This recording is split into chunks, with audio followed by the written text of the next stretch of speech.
En 99, le mur c'était Ondine. C'est là que votre aventure commence. Elle débute pour Palette et vous êtes un gamin qui va recevoir son premier Pokémon par le professeur.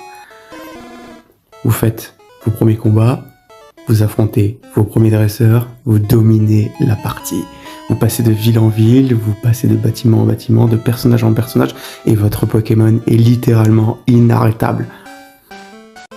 Le boss, c'est vous. Littéralement personne sur votre route n'est capable de vous arrêter. Vous dominez complètement la partie. Aucun dresseur ni Pokémon ne peut s'opposer à vous.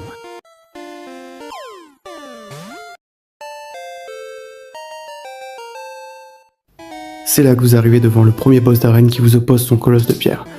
Lui est censé être un mur, mais vous lui roulez dessus. Vous continuez alors votre route et affrontez encore plus de Pokémon qui ne vous résistent pas. Chaque dresseur n'est qu'un tremplin et vos Pokémon ne font qu'évoluer.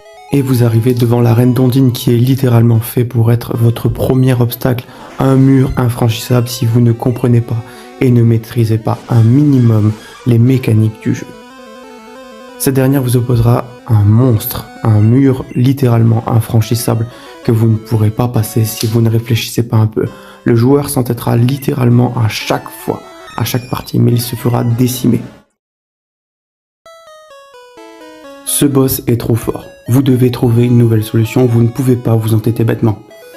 Vous devez exploiter et explorer votre environnement pour trouver une manière inédite de passer ce mur. Vous repartez affronter votre adversaire comme à votre habitude parce que vous êtes entêté, mais vous vous faites décimer comme d'habitude. Sauf que là, vous faites les choses différemment. Vous avez trouvé une nouvelle stratégie. Une stratégie qui semble tenir, voire même commencer à dominer votre adversaire.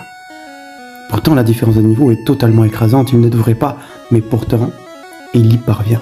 Il y a des solutions.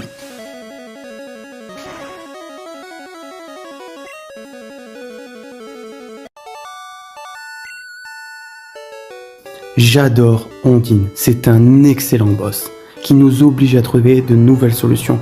Oui, Pokémon est une série pour les enfants, évidemment, et elle est construite dans ce sens-là, mais elle est aussi faite pour les faire évoluer. Non, ce n'est pas une série débile.